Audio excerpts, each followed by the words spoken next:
And a good crowd too, because you've been over there with our Motocross Donations team, which last year, best result ever out of 15 nations, 4th in the world, and 35,000 Frenchmen cheering like frenzied rugby followers. It was a great meeting, it really was, and fantastic atmosphere is something we don't get in Australia too much.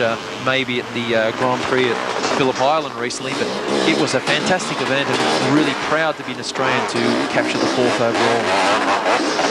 Kees van der Ven getting a little bit out of shape there, moving his weight back, getting caught at the top of that small rise, but still quite in control, getting to the end of the moto, so getting a little bit tired, a bit weary, starting to getting through the lappers now too. And Jobé following him in 2nd place, he's on 63. Leisk's in 3rd at the moment on 18, then it's Jackie Martin on 9, Kurt Nickel on 2, and the Kawasaki's in 5th place at this stage.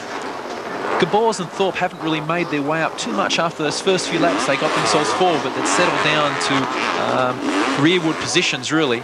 And indeed, the initial race leader, Leo Combi, has fallen well back, almost at the tail of the top 10. Here's Jobé in 2nd place. Pushing very hard. Late in the race, he's trying to come 4th and push his way up to Kees van der Ven. But I think van der Ven really has it at this stage. He's looking comfortable, flying very well on the motorcycle.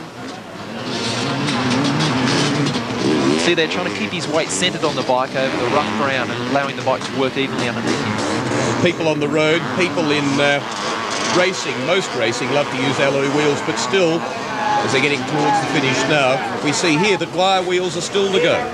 That's right, they allow more flex in the suspension. Here's Leisk really flowing well over those jumps and floating very comfortably over that jump there, looking very much in control. Actually, Leisk on the 12th lap also scored the fastest race time with a 2:20, almost 2 seconds a lap faster than his nearest rival, which he must have been pushing very hard. It's a phenomenal margin, isn't it? He must have found some tricky way around. I think he must have grabbed some awfully good lines there somewhere. Kees van der Ven landing with his feet going off the foot peg there. Probably the sand, landing in the sand, just bogged his foot. Maybe his toe was pointing down, dragged it off the foot peg slightly. There we have 1 lap to go. So the excitement building up here, and Leisk doing well. Not as well as he'd done in that. And we notice here Leisk has got no goggles on. This may have been a problem during this race to him because his goggles are off. And maybe that's with sand in his eyes, it hampered him a little bit during this first moto. He's obviously staying back from Jobé, and that is the problem on a sandy track. And letting the bike do the work, just standing up there and it's dancing up and down at each end underneath him, isn't it? Holding the bike between his legs, very important on those rough areas to carry the front wheel over the bumps, hold the bike centred between you so the bike can work and you can feel what the bike is doing. But Stephen, it's an enormous amount of work on your forearms and on your shoulders, isn't it? Yes. Physical fitness is extremely important because it's one of the toughest sports in the world, and it's very, very important to have a good flow of the motorcycle. You can't fight it. You've got to go with the flow. Otherwise, Leisk is quite a wiry guy. He's small. You look at him, he's definitely not a weightlifter. The flying freckle, as they call him. As they call him, yes. And he's definitely wiry. He moves with the bike. His flow, his ability on the bike is fantastic, and that's how he can handle such a heavy machine like the 500.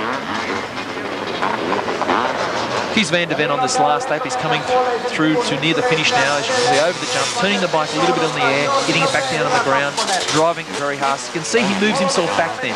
That's getting the bike down on the ground as quick as possible to allow him to drive to the next obstacle. Georges Jobé over the jump as well, in a lot of control. I think he's given up the push a little bit. He knows it's to the end of the race.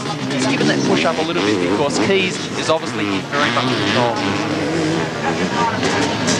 This is called a tabletop jump, where Kees landed clearly on the other side, carrying the front wheel over those bumps, trying to make the ride as smooth as possible for him. You see him almost settling down but as he's heading towards the finish. Doesn't want to put in too much more effort, but on the other hand, being led on by adrenaline as he comes round towards the start-finish straight and the checkered flag. All the time the riders are being acknowledged by their pit people of their position in the race, and they try hard when they can see a rider is catching them a little bit. They might push a little bit harder, keep the gap constant, because once the gap's constant, well then the rider behind will say, well, I just can't do it, so they're happy. Coming through to the checkered flag there, and a brilliant win by Kees van der Ven. He's obviously acknowledged the fact that he's won. He's very happy. Georges Jobé come in for the second, and Jeff Leisk third. Well, in fact, that was his best result by a long way. He'd had a 4th in the first moto, the one that Leisk retired from right at the beginning of the season in round 1, and that was his best result up until the win in that first of two motos in round 5 of the World Championship. This the round in Finland at the Ruskasanta circuit. And a critical time now too, Stephen Gould, because riders have to settle down and get ready for the second moto, and the teams have to get the bikes ready to reappear in about an hour and 3/4 time. As we see here, the Jackie Vim, oh sorry, it's Kees van der Ven, getting a little bit out of shape there. He must have landed in a hole, the suspension bottom, kicked it a little bit sideways, and now they can show in slow motion there how they move back on the bike to get the bike down on the ground as quick as possible. And so there we see the point score. Non-world champion winning from world champion Jobé, Jeff Leisk third, Jackie Martin, then Kurt Nickel, Kawasaki, another world champion, Vimond, world champion, David Thorpe. So Leisk in very good company, as indeed the race winner Van der Ven, and Mervyn Anstey and Leif Persson in 10th place, getting 6 points. Points actually go down to 15th place. Bringing us up with this point score halfway through round 5 of the championship. So Thorpe moves away slightly from Gabors, and Nickel trails by a further 21 points. Leisk improves his situation up to 91 points. All now in readiness for the similar moto, another 40 laps plus 2, 40 minutes plus 2 laps.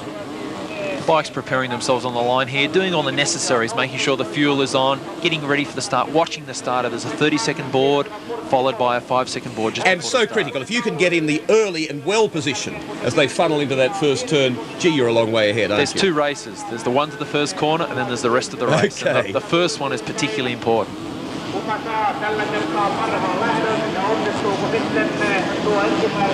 Always for Grand Prix, Will, they prepare the first corner, they grade the starting straight in the first corner for safety on the starts. So now, very tense time, 40 bikes across, and away they leap. This jump is very important to be in front, and at least on the outside there, sweeping around everyone else into the first corner and taking a commanding lead. You can see him back on the bike, driving the bike hard in the sand. Very, very powerful, these 500 Hondas. So into the lead goes Jeffrey Leisk, 24 years old from Western Australia. He'd be extremely determined now. He can see there's clear air in front of him. He's pushing forward, and he knows he's got this smell of victory in his eyes right here. It's a very delicate balance, isn't it, between the aggression that's needed to do well in this, as we see him now, and not overstepping, because, boy, you can be off so quickly, can't you? That's right. This is a very important stage of the race, because he's obviously wants to get out there and get a bit of a lead going. But if you try too hard, you'll fall. And on the first lap, you'll fall, and 40 other bikes will pass you, which is really stupid.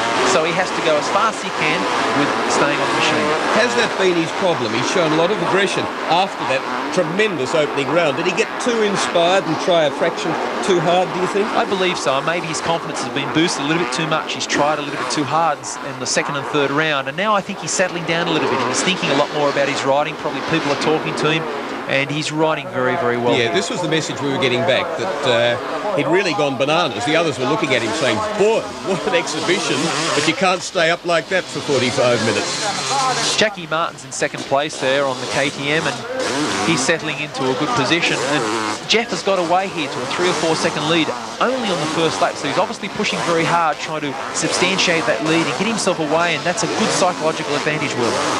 7 KTMs in the field, 21 Hondas, 10 Kawasaki's and just 2 Yamahas. Bikes everywhere on the first lap. It really is chaotic, but you've got to be very careful. That's the chance for a leader to get away, but also the chance for the guy at the back of the field to pass as many as possible. See the bike streaming over the top of this tabletop jump, the roost of the dirt flying up. Also important here is to keep away. That's George Jobé passing Leo Combi there over that jump. He's obviously pushing very hard early in the race as well. They can see Leisk getting away. They want to push hard to get forward to him. As you get airborne, throttle off. Yes, throttle off momentarily, but always bring it back on before you hit the ground to drive the bike smoothly. And yes, you don't want it dragging it back and tending to skid the back wheel with no speed on at all. No, it really smoothens the landing out if you can bring the power on as you land on the ground. Jackie Martin's there, the KTM pilot, number 9. Very tall guy, as you can see, trying to get himself forward around the corner. And that's Billy Lyles, actually riding under a Luxembourg licence, but he's actually an American, the only American in the field. Kawasaki. Yes, Kawasaki machine, powering past Jackie Martin's. Oh, a bit of a kicker there. Suspension obviously taking the full test right there. Carrying a lot of weight on the front wheel there just for a moment. where if he'd got to a rut or something in the track at the same time, could have been big trouble. Could have been very, very difficult for him, yes. Carrying the front wheel. When that weight's transferred to the front over jumps, it steepens up the steering angle immensely on the front end, and you only got to turn it slightly, and over the bars you go. Billy Lyles, they're trying very hard. He's a very good rider, used to be a factory Kawasaki rider in America, riding alongside a good friend of mine, actually, Goat Brecker, for a number of years. And 8th in the World Championships last year, indeed. As indeed, Jeff Leisk was 18th. He competed only 2 motos, but despite that, finished 18th in a field in which something like 50-odd people, 51, scored points in the World Championship. Look at Leisk here. He's really pushing hard. He's got a tremendous lead going for very, very early in the race. He's obviously tried to get out there and break their confidence, really get in front of them and psych them out. You can see there's a big gap behind him, turning the bike in the air, getting it down on the ground, driving away hard. He really does seem to have the ability and/or the determination to do that if he can just keep it together and pull back some of the slight flaws where he comes off from time to time.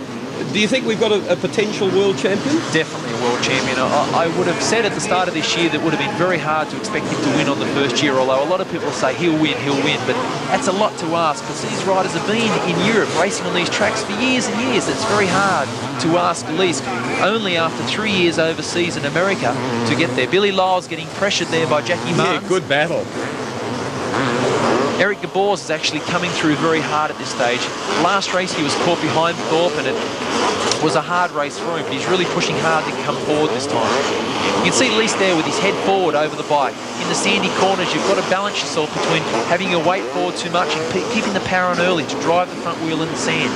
You get off the power too quickly, the front end will plough, as they call it, into the sand, tuck under and you go over the handlebars very easily. See some tear-offs there being attended to. Georgia Jobay powering down the straight. Gabors is actually past Jobay and is in front of him, trying very hard, is Jobay and Thorpe. It's a very fast part of the track here. The suspension would have to be set up very well for this whooped-out section right here as they're going through. You can see Jobay there carrying the front wheel over that bad hole that caught Billy Lyles before. You were saying that they try and keep the average speed down, but for FIM sanctioning, what's the maximum average speed they want on the track? 50 kilometres per hour is the average speed. so and maximum speed not much over what, 110, 120 or something generally? That'd be maximum speed. And that's Giovanni Cavatorta, Honda rider from San Marino. He was shaking his arms there. Maybe he had a problem with pumped up forearms, which they do get in very rough tracks, or maybe riding a little bit tense. He was shaking his arms and maybe trying to get a bit of blood flow back into those arms. But in fact, Stephen, most of the top riders have had some fairly fraught moments. Stephen Gall, not Stephen Gall, that's you. Jeff Leisk was hit by a foot peg in the jaw when he'd crashed in America, a couple of years ago. That must have been horrific. Actually, it wasn't a foot peg, Will. Actually, he was landed on his back by Billy Lyles, who was in this race as well, and he pushed his face down to the crossbar of the handlebars and broke his jaw. A very bad accident, but something that Jeff, at that stage, wasn't wearing any chin protection on the helmets, and now he does. Yeah, and a compressed spine at one stage. Yes, he had a compressed vertebrae in his spine at the 85 Motocross the Nations at Goldhoff, where the team will be going this year. And it was a very interesting race because that was one of his first trips to Europe. Leif Persson there on 17. One of his very first trips to Europe, and he, at that stage, there's Eric Gabors pushing very hard over that jump, trying to get back on the gap that Leisk has set up at this stage. But like I was saying, Leisk at that particular stage set the 5th fastest time in his first trip over to Europe, and that really had a lot of eyes glaring down on Leisk, particularly Roger DeCosta, who initially gave him the first break when he went to America for 3 years. And in fact, continuing on with that injury thing, Eric Gabors, from a very famous motocross family in Belgium, has come to grief on a number of occasions as well, hasn't he? Gabors, yes, in 84, while trying to win the World 500cc Championships, broke his leg and tore some knee ligaments, and then that problem followed him into 85 as well. The knee ligaments were a problem early in the year, and then he broke his leg again, and then after only 21 days off, he got back on the bike, which was a very inhuman event. And this is Gabors now, carrying the front wheel over the tops of those bad bumps, really pushing hard. Just 26 years old, and yet he's done what no other person has done in the history of world motocross. He's been 125, he's been 250 and 500cc world champion, as we see Billy Lill again on number 8. And there's Gabors, this man, three-class winner of the World Championships. Indeed, a feat achieved by Jeff Leisk last year in Australia. Yes, that's winning the lot. At Mackay in Queensland, he won the 125, 250, 500cc Motocross Australian Grand Prix. Perhaps in some ways more impressive was that he did it all in the one weekend. Yes, Saturday for the 125 and on Sunday 250, 500cc machines. In fact, his progress has been meteoric and almost unfaltering, hasn't it? Because in 1980, he was the Australian 125cc junior champion. He went senior the next year and immediately became, in the same class, senior champion. Then he went up a class in 82, became the 500 champion. Youngest guy ever to do so, Will, at the age of 17. Hard man. And then the next year over to New Zealand and took their 500 championship. So you were seeing him those days in among his dust, and you must have recognised a great talent. Yes, those days he was very, very fast, a freckle-faced kid, and didn't look like he could ride a bike very fast, but when he got on the machine, extremely fast. Was he cocky, confident? No, he's very, very quiet, determined guy. He's a great guy, very determined, tunnel vision, always wanting to do motocross, and that's what he excels in. And then 84, 85, Mr. Motocross, which of course now defunct unhappily, but for this year, but a very prestigious title in Australia. The most prestigious title in Australia to have the Mr. Motocross series, and unfortunately this year it's not on due to some problems with the promotion, but next year series organiser Vince Teixeira has promised it back to the circuit, which will be extremely good for Australian motocross. You see here Leisk, he's substantiating a very good lead. Billy Lyle's there trying very hard, and they're pushing very hard, but here's Gabors, he's coming up, he's pushing himself forward. Joe Bass streaming Gabors a little bit, really trying hard. You can see the bike's weaving around a lot of the deep sand on the finish Rosca Santa circle. Then 86 off to the States for Leisk, and looking now as though that was a pretty smart move, because motocross, supercross, also the indoor version of it, is really very strong there. The quality of riding among the Americans is very high, isn't it? Oh, very hot. The supercross scene in America is the toughest in the world, and it just goes to show the Americans have really learnt from the supercross, because they've won the Motocross Nations, which is the World Teams Motocross Championships now 7 years in a row. A really fine effort. And last year at the French Motocross Nations event, they won again, of course, with France second, Finland third, and good old Aussies there in fourth place. And ahead of some countries that we would expect to go well, Britain, for instance, was ninth, and they're very strong with people like Thorpe and Nicol. That's right. It was a very, very good effort by the Australians, and it really shone to the fact that Leisk won. Actually, he was second in 2 of the races behind the American rider, and it really showed his performance, and that's really what substantiated his support this year in Europe. And before the World Championship started this year, where Honda was planning just to give him parts but not a works engine, suddenly he did so well, they decided they'd better give him more power. That's right. He has now nearly a full factory machine. I think the only thing that's not factory is the frame of the motorcycle. Wheels, suspension, motor is all factory equipped, and very, very good equipment it is. And yet still a very modest effort, just with his long-time mechanic with him. Peter Leiskowski, his mechanic, he's been there for many, many years, followed him to America, helped him, supported him, been behind him the whole way. A great guy is Peter Leiskowski, nicknamed Buddha. Looking there at Billy Lill again, number 8. Yellow flag up, somebody's down. Gabors is still pushing hard. He's closing the gap, and Leisk has got that lead substantiated at the moment. You can see there's a big gap behind him. He's flowing very well on the bike, keeping himself forward, gas on around that sandy turn, changing his line slightly. There's something you've got to also realise, that the track changes consistently, not like a road racing Grand Prix where the circuit remains the same the whole way. But here the track changes all the time, and the riders have to constantly view the circuit to find different lines. Leif Pearson. Yep. Trying very hard there in 3rd place, being pressured by Eric Gabors. And indeed trying to catch Lill on 8. Pearson last year was actually on factory Yamaha, but Yamaha dropped their factory effort. They had alloy frame 500cc machines. They dropped their factory effort. This year Pearson's on a 500cc Honda. Plenty of enthusiasm from the crowd there. You can see them urging people on this great battle. Look at it.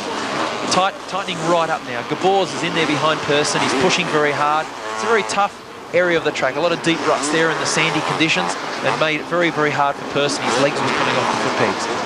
So it's Lil on 8 there, Person on 17, and then in behind Gabors on 1, the reigning champion, out after them and wanting them. Gabors as well, I think that's Kurt Nickel there in the Kawasaki, just going over the crest of the jump right now.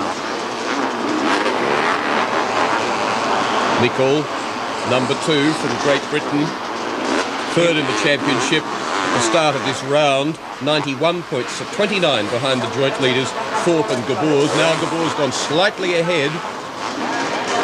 Leisk still in total control there, riding very fluently. You can see he turns the bike over this jump, getting down on the ground. It's very, very in control, accelerating with a lot of confidence down that straightaway. Moving his weight forward for the corner, balancing his central weight for the corner, getting down on the power very, very quickly. Braking on a motocross bike wouldn't be the hard one. It'd be more sort of gliding it down to a speed than jumping on them like you'd do in road racing. That's right, it's a lot of flow. The circuit, the nature of this particular circuit tends to slow the bikes. The sand really slows the bikes up, so braking is not extremely important here. It's your flow, your throttle control, your balance on the machine to keep that flow going around the track. How high would you get off the ground at the maximum, and how far would you jump, Stephen, on a really long jump? On a long jump with motocross, you can jump up to 100 feet. And its height maybe 15 to 20 feet, depends. In Supercross they jump much higher, but outdoors like this they would maybe only get maximum 10 feet off the ground. And very small jumps really. As you can see, Leisk there getting his weight forward, getting the bike arced over the top of the jump very quickly so he can get the power to the ground very quickly. The Bulls. You can see all the ruts forming in that jump there due to the soft conditions. Jobay going over the jump there, Nickel, and I think that was Vermont on the left-hand side. Those ruts form from the bikes constantly hitting the same line over and over again. It's very, very difficult for the bikes there because they must align themselves with those ruts, otherwise they get crossed up in the air. And obviously big boots and going up much higher than road racing boots. What other sort of clothing and protection? Well, leading up from the boots, knee is an area that has to be protected very well. A lot of the riders nowadays wear knee braces, which are made of carbon fibre and titanium. Very light, very well equipped to support the knee, because in sandy conditions like this they put their leg out for a bit of confidence, a bit of support in some sections. Oh, yeah. Very easy to twist those knee ligaments. Well, I mean, that's how Gardner broke his leg. It was catching it on a curving. I mean, you've got surely the same sort of potential here, except that what you'd catch it on would be softer. That's right, the foot digs into the ground, and with the boots now, the boots that are very, very strong, a lot of support around the ankle area, when the boot catches the ground, the ankle doesn't twist, it's the knee that twists. And in Australian motocross, the biggest injury that's put racers like myself out of racing has been knee tears or knee ligament problems. Myself, it's anterior cruciate ligaments, and it's a real problem. You can see Leisk in that corner, something interesting. He's changed his line, he's squaring the corner off now, flowing underneath the very whooped out bumps and making himself drive harder down the straightaway. So let's come up past the knee then. What else? Well, the nylons is a flame-proof protective nylon, very light, very cool, allow the air to flow through over these long 40 minutes plus 2-lap races. Jerseys are all a cotton type of jersey. Usually most riders have plastic protection around the shoulders. On to 8, Billy Lill. Gabors is pushing very hard. You can see he's very determined. His fitness is coming through. We're getting into the moto a fair bit now, and he's pushing hard and getting past Billy there with a very determined ride. You can see he's stretching that lead out very quickly. Lyles, on the other hand, will look at him and say, oh, there's last year's world champion. He'll probably psych him out a little bit, so he'll tend to settle in maybe and say third is better than second. Here we go. Here's Gabors. Weight centered over the bike, trying to get himself to flow over those bumps. You can see he's very smooth, pushing very hard, trying to catch the flying Leisk. Yeah, I was going to say, a bit keen not to let Jeffrey get away. That's right. You can see he's coming in a bit tighter now. He's pushing very hard. You can see Leiska's helmet there is a BFE helmet. It's made of Kevlar and fiberglass. It's a mixture. It's both lightweight and a lot of protection from a helmet like that. Helmets like the Arai, the Bell, BFE are designed very lightly so that the air can flow through them to keep the riders cool. You can see now Gabors has pushed very hard. He's catching up to Leisk. Leisk may be waning a little bit with his fitness. He might be getting a little bit tired. Maybe also seeing that Gabors is coming, Peter Laskowski in the pit will be telling him, and he's trying hard, maybe trying too hard in some areas and sort of starting to, as we call it, flap on the bike a little bit.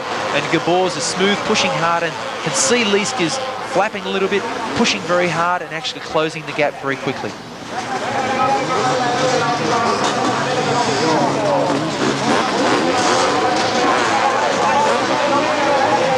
So Jeffrey Leisk at the latter part of this second moto, 5th round of the World Championship, the race leader at this stage, being chased though, pursued and hounded by, in very close company as you can see, by Eric Gabors. Gabors' pit will be telling him where Thorpe is. Oh, and look at Leisk going there, the bike kicking and dancing everywhere as he knows the pressure's on. And he'll be pushing very hard, Gabors, because he knows Thorpe is back. This is his chance to get a lead, another 3 points in front of Thorpe, and another break in the World Championship point score. And Leisk, on the other hand, knows that this is the 20 points that he'll get. He's pushing very hard, and what better way can he go to the Finnish Grand Prix with a win? I think if he wins this race too, Will, he's going to win overall on the day. So this is another reason why Leisk will be trying extremely hard at this stage. Certainly in with a good chance, because the man that won the first moto, Van der Ven, is well back at this stage. He's got the 20 points. Leisk has 15 so far. Gabors got only 3 in that first moto. Even his second place here, if he sticks in second, if he doesn't get first, he'll not get him up past Leisk. You can see the different size of the riders here. Eric, the kid Gabors, as they call him, is very small, as we were talking earlier. And it really is not a main criteria to have a lot of size on the bike. Finesse and talent is very, very important, and of course physical fitness. Yeah, shorter than Leisk, 2 years older though, as also is David Thorpe. You can see now Leisk over these jumps. He's pushing a bit harder, jumping a little bit further, where earlier on he was getting the bike down very quickly. He was pancaking it, almost coming straight off the crest. That's right, turning that bike down on the ground, but now he's jumping. He's a little bit more frustrated. You can see here he jumps out a little bit further than he was before. He knows the pressure is on. How do you monitor what's going on behind you, how far the guy's getting? You just keep screwing the throttle? Well, no, you look back at some of the corners, some of the tighter turns. You can just check behind you without wasting too much time. Or even check across a bit? That's right, across the circuit. But here, he knows Gabors there. He can hear that 500cc machine. That's become a jump in those S's, which wasn't a jump before. No, the whooped out sandy conditions is really chopping up now late in the second moto, and this is where your fitness is very important, because the track's very, very rough. Like I said before, the surface is not consistent, and they're trying very hard under very strenuous conditions. And really for Leisk, surely both a tiring time of the race, but also unbelievably tense, with the thought that he might lose this moto to the world champion. With Gabors coming in very hard, that thought would be definitely crossing his mind, but I think now he'd be trying to overcome those thoughts and thinking about his lines on the track, trying to get his flow going, being smooth and really pushing hard so that he can maintain that lead. Is he a good man under pressure? Yes, he is. He's had a lot of pressure over the years, and in America, where he's spent the last 3 years, he's had a lot of pressure from some very good riders. So close now, this battle for the lead. The 10th moto for the season. There's 24 of them, each roughly the distance of the World Championship Road Racing Grand Prix, and much more physical effort. This is the way the Grand Prix riders get fit, some of them, for road racing. And 24-year-old Jeffrey Leisk being brought on by the crowd there. They too appreciating the chase from Eric Gabors. So close after such a long time of racing. Oh. See Leisk using that wide line there and Gabors diving underneath. It really looks a bit unusual there, because it looked as though Gabors was going to make a passing move, but you could see they came out at the same speed or the same gap after the corner, because Leisk slingshotted out of the turn and got a lot of exit speed. It's one of those tempting things where surely if you're the following rider, you must say, oh, I'll have a look underneath here, and it doesn't work really, does it? No, a lot of the riders tend to take different lines to try not to get balked by the rider in front. But when there is only one fast line on the track, you have to really follow and pick the area that you need to pass on. You can't just pull out everywhere and go by, because there is really only 1 or 2 quick lines on a track like this. And behind this tremendous battle for the lead, Leisk on 18, Gabors on 1, is Georges Jourbet and Billy Lill, the ones that we saw earlier battling with Gabors and leading him briefly. And Kurt Nickel on the Kawasaki's in 5th. Yeah, this pair has pulled out quite a substantial lead, and probably a 5-second break there, which is really going to tell them back there that we're going to settle for 3rd, 4th or 5th, and they're not going to get to the leaders unless something very unusual happens. You can see Eric Gabors there really lofting that front wheel over those deep holes that are forming in that rutted corner there. They wear kidney belts to keep their insides from jumping about? Yeah, kidney belts are very important for a number of reasons, to support your kidneys, your abdominal muscles, and also to keep your jersey tucked into the nylons. Actually, Leisk's gear, the Apico gear from England, has got a kidney belt built into the nylon, so the whole thing does up together. See Leisk there still keeping his flow going, keeping himself forward. That different line that I talked about earlier, he's squaring off that turn and then squaring off this turn to come onto the main straight with more speed, and you can see the bike dug into the ground there. A lot of sand came up around the foot pegs. Tense time now. Well into the final 2 laps of this second moto. Leisk on 18, reaching up there to his goggles. Yes, actually, the goggle that he uses has got an electric sensitive switch on it. You just have to put the glove over the light switch and it activates the motor, and a clear film comes across in front of his eyes. So they're getting very technical with the motocross clothing. Absolutely ridiculous. Isn't the crowd loving it? Look at them waving and flapping and clapping.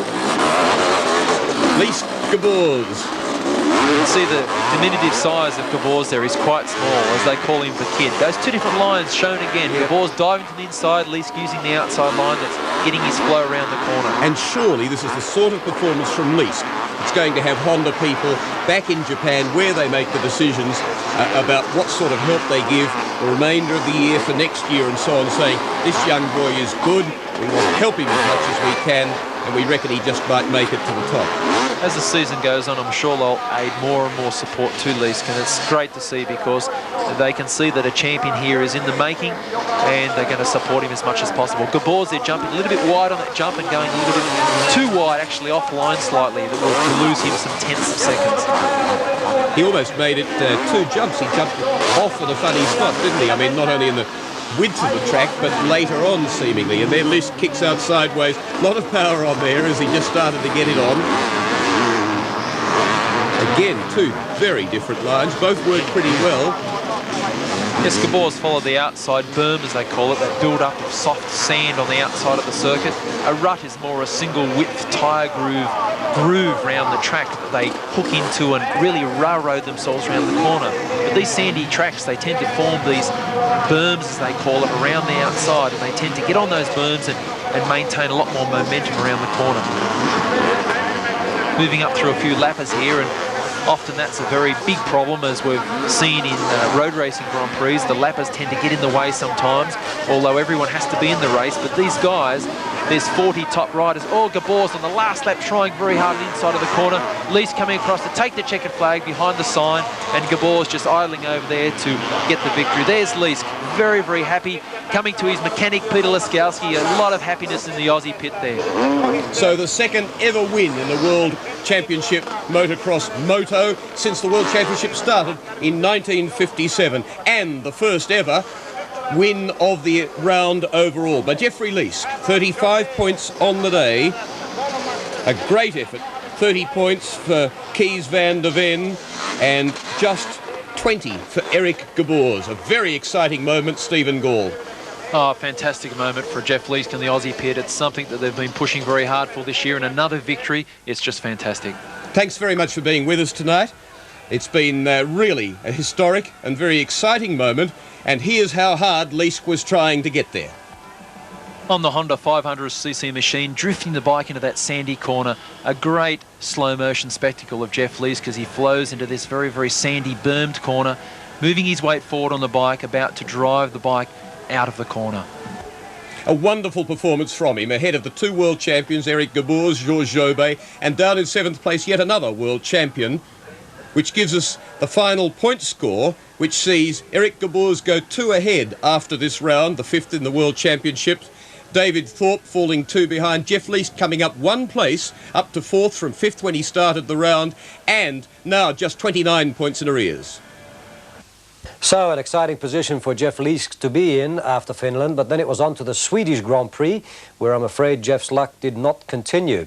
He in fact fell off his bike in both the first and second motos, finished 9th and 11th respectively in those 2 races. Still got some points, but I'm afraid he lost the shake that he was giving the world champion in the overall results. Let's have a look at the results of the Swedish races. In the first moto, Kees van der Ven of the Netherlands on his KTM ran out the winner. Then Kurt Nickel of Britain on his Kawasaki Kawasaki, Georges Jobert on his Honda third, Eric Gabers, the world champion, fourth, Jackie Martins in fifth place, and Jackie Vimond in sixth place.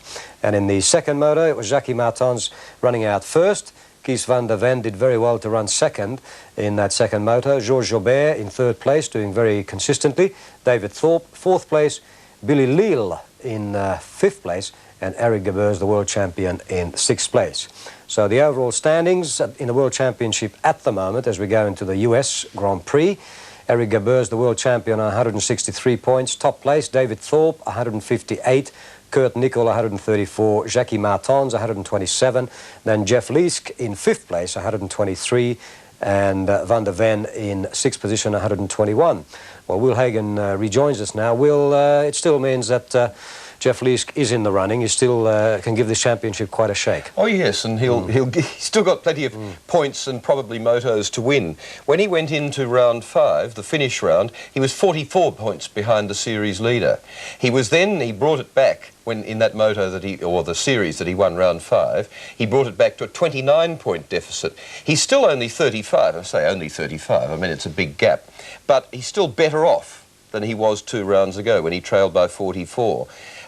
It's a very expensive exercise for him to lose 2 major places, let's say, whether it was going to be second or what. And he's pretty disgusted with himself. But he's in a very close bunch now, as you can see. Somebody with just 2 points behind him and only 4 points in front. So that he can gain places fairly quickly. But I think we're going to find that it's going to be out of Gabers up at the front of the field.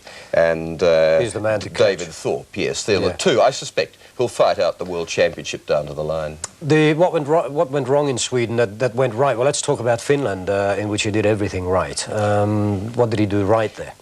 It's a very delicate balance in this sport between aggression to win and just do it well, and too much aggression and come off. And you can get varied track conditions. You see, you don't get constant track conditions. You get fairly constant track conditions in road racing. But in this, the track condition between the start of a 45-minute moto and the end of one can be enormous. The right line for a corner can be entirely different as ruts build up and so on.